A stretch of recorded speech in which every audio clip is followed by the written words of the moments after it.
A continuación presentamos la lectura sin comentarios del libro titulado Nabucodonosor, una profecía nunca antes mencionada. Una obra reveladora en relación a la inmensa estatua que el rey de Babilonia mandara edificar en su honor y a su futura reaparición después de casi 2600 años desde que fuera edificada. Esta obra ha sido escrita y es narrada por Néstor Gaya, su servidor, el autor quien les habla. En esta lectura no están incluidos el esbozo del autor ni el prefacio.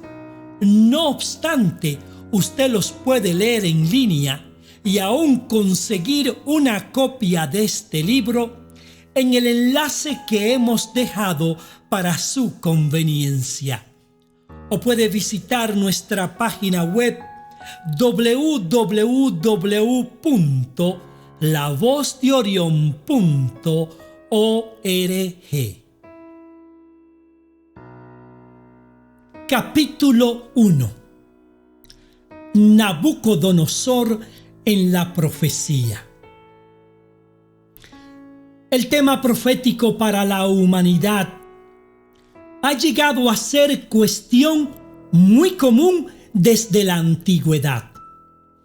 Basta con dar una mirada retrospectiva y descubriremos cientos de intentos de parte de individuos, civilizaciones y hasta organizaciones de carácter místico o religioso, declarando su visión del futuro o del fin del mundo.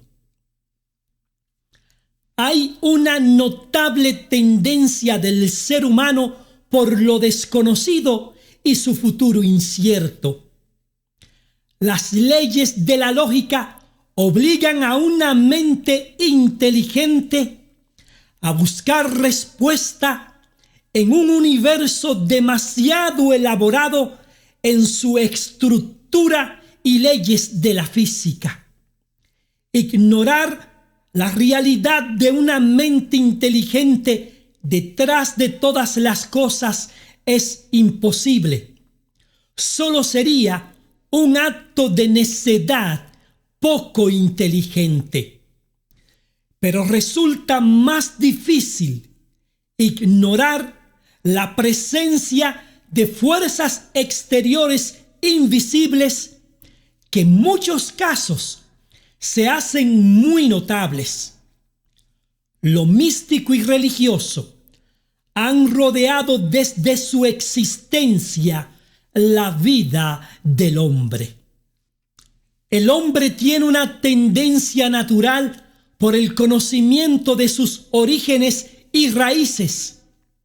Sabe por deducción lógica que su existencia debe ser parte de un todo, pero mucho más grande que él mismo. Mientras más conocimiento adquiere, más convencido queda que si bien sus raíces pertenecen al polvo de la tierra, de alguna manera deben estar ligadas al universo que posa sobre su cabeza, al cual pertenece. Alzamos los ojos al cielo y el universo parece gritarnos: no estás solo. Entonces, si no estamos solos, ¿de dónde venimos y hacia dónde nos dirigimos? La pregunta queda en el aire suspendida como un signo interrogante de hierro gigante que pesa toneladas sobre nuestras cabezas, pero que flota y flota en el aire, y para muchos no hay respuesta que lo haga descender al suelo. La gente desespera en su agonía porque sabe que un día han de morir sin que puedan impedirlo. Y multitudes descienden a la tumba sin una respuesta precisa o sin respuesta alguna. El tema profético ha surgido a través de las edades como una respuesta a las inquietudes humanas acerca de su existencia, ya sea por medios de carácter religioso, cultura o hasta científico. Lo difícil está en dar una respuesta a aquellos que demandan una contestación a sus inquietudes. En verdad, la respuesta no es tan difícil como parece.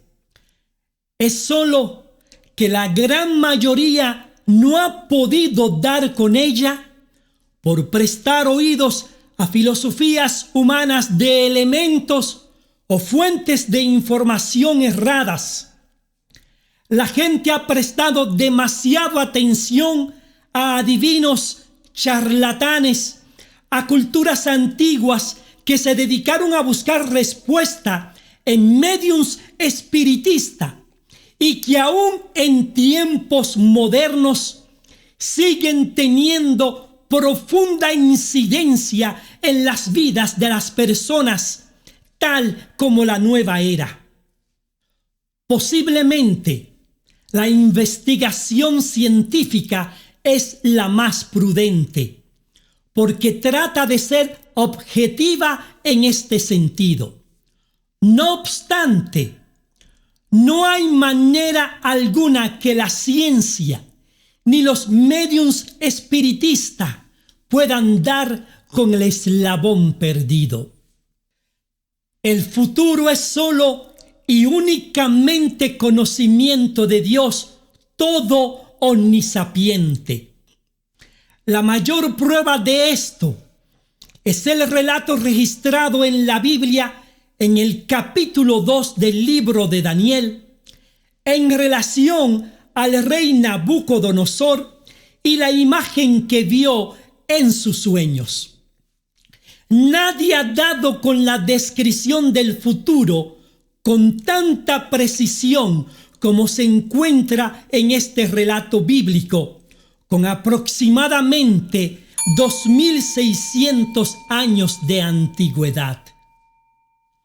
El rey Nabucodonosor, quien viviera en los años 630 al 562 antes de Cristo, gobernó y construyó el imperio babilónico que heredara de su padre Nabopolassar, un general caldeo que mostró destreza para la guerra, conquistando tras la muerte del rey de Siria, Asurbanipal, las tierras de Mesopotamia, Siria, Palestina, y se proclamó soberano de Elam.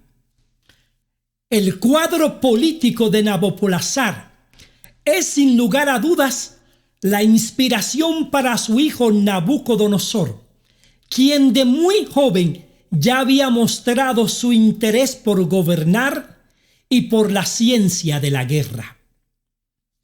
Quizás la parte que más nos hace recordar al rey Nabucodonosor son los jardines colgantes de Babilonia y las grandes y majestuosas construcciones que llevara a cabo para embellecer su reino. Era un rey que se estaba asegurando lo recordaran las futuras generaciones por sus proezas.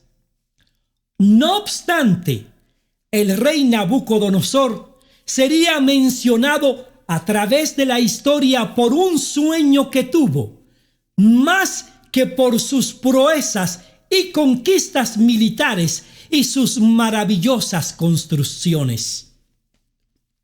Todo empezó con la conquista de Jerusalén, como parte de su proyecto de expansión y dominios de pueblos y ciudades. A principio del siglo IV antes de Cristo, Nabucodonosor da inicio a la sofocación de la rebelión por parte de los judíos, quienes se habían estado defendiendo del intento de las hordas del ejército babilónico en su afán de apoderarse de la ciudad de Jerusalén y las riquezas que en ella se encontraban. Finalmente, después de 2 años de intervención por el ejército babilónico, la ciudad épica sucumbe ante la intervención extranjera. Aquello fue una masacre que acabó con la vida de una gran parte de sus habitantes, y los que sobrevivieron fueron sometidos a la esclavitud en Babilonia o vendidos como esclavos a comerciantes. El templo de Jerusalén, símbolo sagrado del pueblo judío, construido por el rey Salomón, fue reducido a ruinas, y los utensilios del templo dedicados a ceremonias religiosas fueron muchos hurtados por los soldados y otros llevados a Babilonia a formar parte de los tesoros del palacio del rey. La destrucción del templo ocurre en el año 587 a.C. Dentro del grupo de los esclavos llevados a Babilonia se encontraba Daniel, un joven judío que posiblemente no pasaba los 18 años de edad. Eso lo podemos deducir por el relato bíblico en el mismo libro de Daniel. Daniel había sido educado bajo una fuerte convicción judía religiosa, y pese a la condición de esclavo que estaba siendo sometido, que presentaba un cambio de vida radical para él y la pérdida sin duda alguna de amigos y familiares que habían fallecido a manos de las tropas del ejército babilónico, se había mantenido emocionalmente estable, aunque sin lugar a dudas, con mucho dolor en su corazón. Daniel era un joven brillante y bien parecido, según narran las Escrituras, puesto que debido a su educación, apariencia física y perspicacia, es seleccionado con otros 3 de sus compañeros para ser parte de la corte del rey. Dice el manuscrito bíblico que, cito, en el año 3 del reinado de Joacim, rey de Judá, vino Nabucodonosor, rey de Babilonia, a Jerusalén y la sitió. Y el Señor entregó en sus manos a Joacim, rey de Judá, y parte de los utensilios de la casa de Dios, y los trajo a tierra de Sinar, a la casa de su Dios, y colocó los utensilios en la casa del tesoro de su Dios. Y dijo el rey a Aspenaz, jefe de sus eunucos, que trajese de los hijos de Israel, del linaje real de los príncipes, muchachos en quienes no hubiese tacha alguna, de buen parecer, enseñados en toda sabiduría, sabios en ciencia y de buen entendimiento, e idóneos para estar en el palacio del rey, y que les enseñase las letras y la lengua de los caldeos. Daniel capítulo 1, versículos 1 al 4. Si bien es cierto que Daniel fue capturado y llevado como esclavo a Babilonia, no deja de sorprender el vuelco que da su vida en cuestión de días. Primero, es obvio que debió ser de familia prominente o al menos bien educada, con algunos privilegios que personas de bajos recursos por lo general no pueden darse. Segundo, pasa de ser un joven con ciertos privilegios de donde venía a ser quizás arrastrado y encadenado desde Jerusalén, su tierra natal, a Babilonia en calidad de esclavo, y luego de esclavo, sin privilegios y condenado al trabajo duro, a formar parte de la corte del rey. Una verdadera montaña rusa de emociones, la de este muchacho a tan corta edad. La vida de Daniel, Dios la había estado preparando para ese momento. Dios, conocedor del futuro, puso sus ojos sobre ese joven para llevar a cabo una misión que no a muchos le podría ser confiada. La llegada de Daniel al palacio del rey Nabucodonosor no era ni por un instante coincidencia.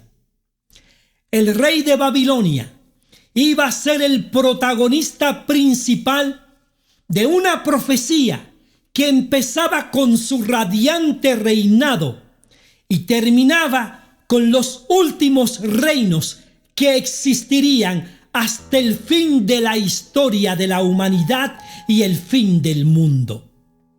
Su reinado se convertiría en el más poderoso y esplendoroso hasta nuestros días, y Dios se lo daría a conocer a través de un sueño que incluía el futuro de la humanidad. Es en esta parte donde Dios introduce a Daniel. El rey Nabucodonosor, después de cerca de 2600 años, volvería a renacer de sus cenizas para volver a contar la profecía que inició con su reinado. Seguiría con los medos y los persas, dando paso más tarde al reinado de Grecia.